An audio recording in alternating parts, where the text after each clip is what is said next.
Now that you have your stand together, it's time to set it up where you can hang your Vermi-Bag on it.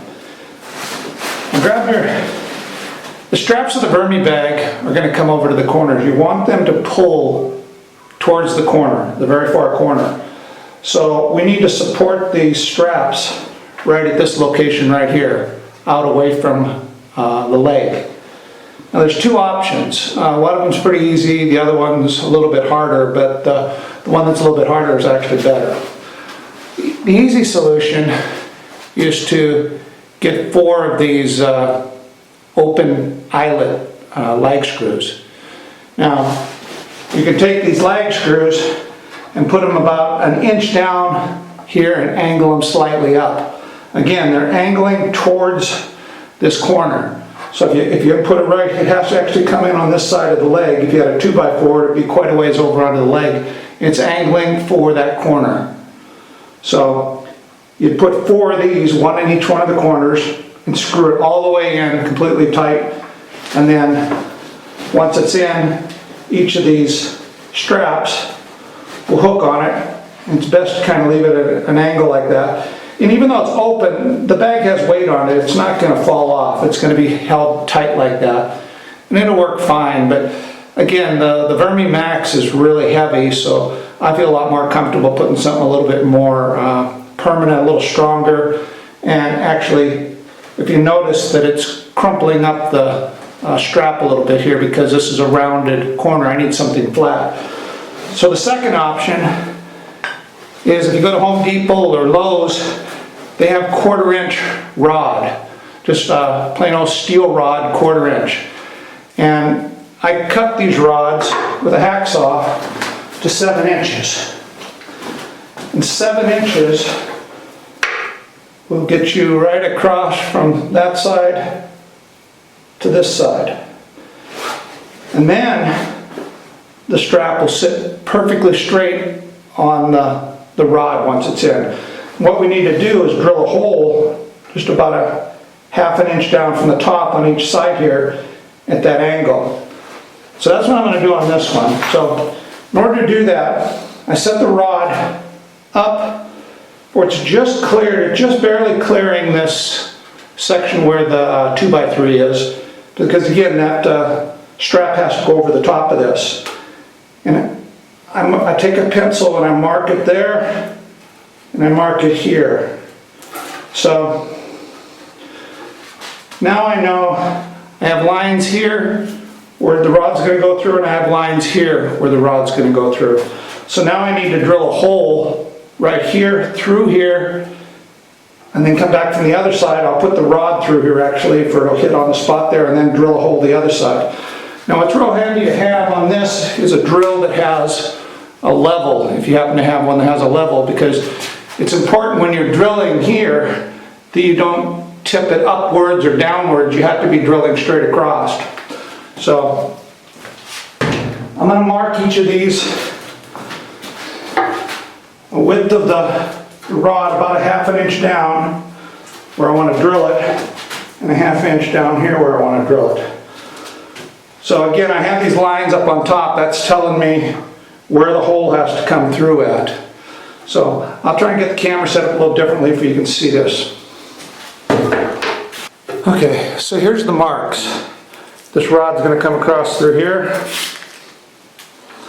and it's going to come through on the other side right here where these 2 lines are. So I have a line here, a line here, a line here, and a line here. So I'm going to take the drill and drill right through here before I come in, and then hit over to here. So again, I marked it on the side. I marked it a 1/2 inch down from the top. I just have a line across there. Then I'm going to use this, where the rod needs to be, as the guide on where to start my drill. So I know that's where the rod needs to be. So first I'm going to drill just a little bit straight in, just to get myself a little bit of a hole, and then I'll bend it back. So I can see that's where it needs to come out at. So I have a little bit of a hole, and you can see the angle there. I'm perfectly lined up with my rod. Now I'm going to look at the level on my drill, and right there is the right angle. It should be going straight across.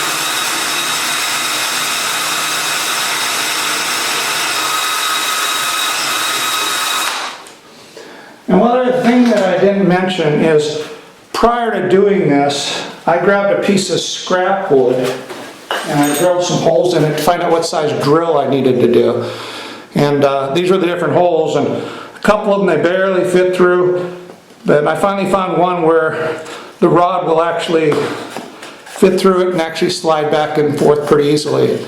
So that's how I chose the bit size. Just do it on a scrap piece of wood and make sure, because yours might not be exact same thickness that I have here, so I don't want to tell you what size of drill bit to use. So whatever your rod is that you get, again, you cut them into 7-inch lengths, then find out what the size of the drill bit is for it, position them on the corners, and go ahead and drill through. So now that I got the first hole drilled through, I'm going to go ahead and slide this through there. Now I can see where it needs to hit on the other side. So, whoops, right there. And you can see from the lines, the lines are slightly off. It's a little bit different angle, so I may have gotten this one a little bit different angle. So I'm going with what this is now. So I'm going to go on the other side over here and get the drill and line up with this drill bit, or with this steel rod. So again, you can see this is the angle I need to be at right here. My drill bit lines up perfectly with the steel rod. As you can tell, my lines are off just slightly. But again, I need this to be a 1/2 inch down. So to start the hole, I can see where that's going to come out at. It's going to come out right here. So I need to go right down here and go ahead and do a start of my hole, and then go ahead and line it up.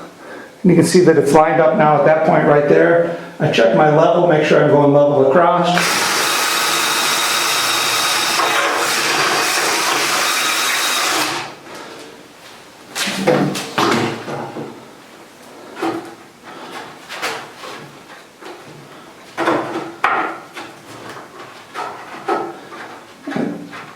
Almost wants to go in. I'm just going to widen the hole just slightly. Okay, so I widen the hole just slightly, have the angle off just a little bit. Now the rod will come through and slide in on the other side. And once you have weight on here, this thing isn't going to move. If you're concerned about it, you could put a little bit of a nail or a little plate on each end to keep it from, for it can't possibly come out. But again, once you have weight onto the system, these straps aren't going to move at all. I'll show you.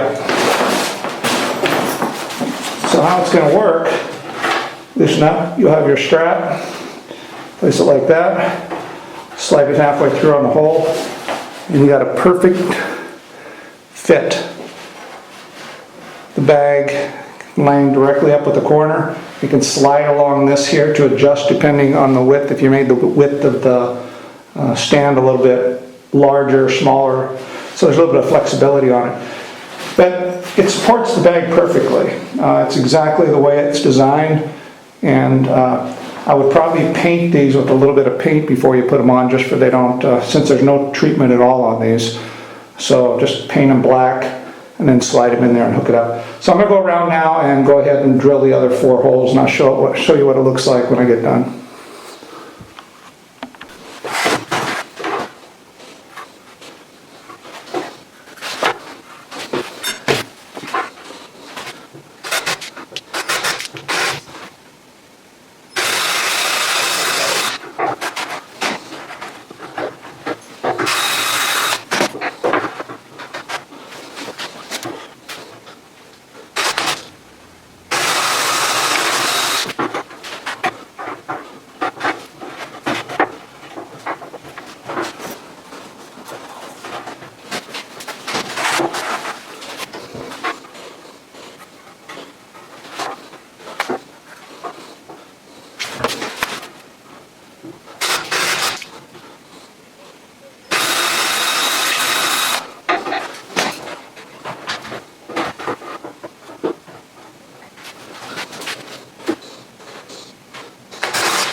So this is what it should look like when you get done.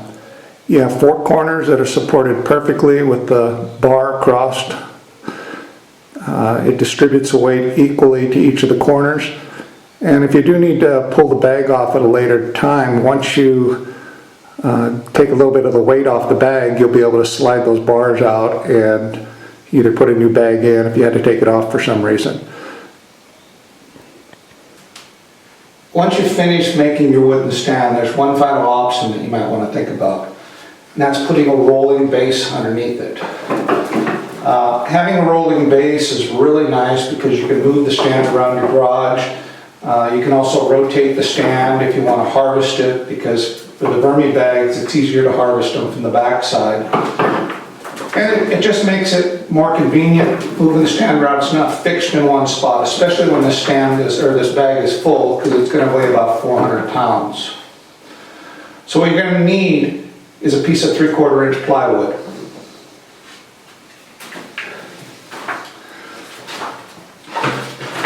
Now this is a piece of plywood that was cut for the Vermi Mini. It's 25 inches by 25 inches. Then all I did was drill 4 holes on each of the corners, back 2 inches by 2 inches. And I use caster wheels off of an old office chair. You go to Home Depot or Lowe's and buy these new. What's important is that you drill the hole exactly at the same size as a shaft, or that when these go in the holes, they're really tight. And if you want to make sure they're real secure, you can actually put a little bit of epoxy in there and then slide these in. So for the Vermi Mini, it's 25 by 25. The Vermi Max, it's 35 by 35. Now this Vermi Max is actually sitting on a Vermi Mini rolling base, and I just stuck a little piece of small particle board on top of it just for demonstration. I'll quickly show you a couple other Vermi Minis, the PVC and the wooden stand as they're placed on the roller base.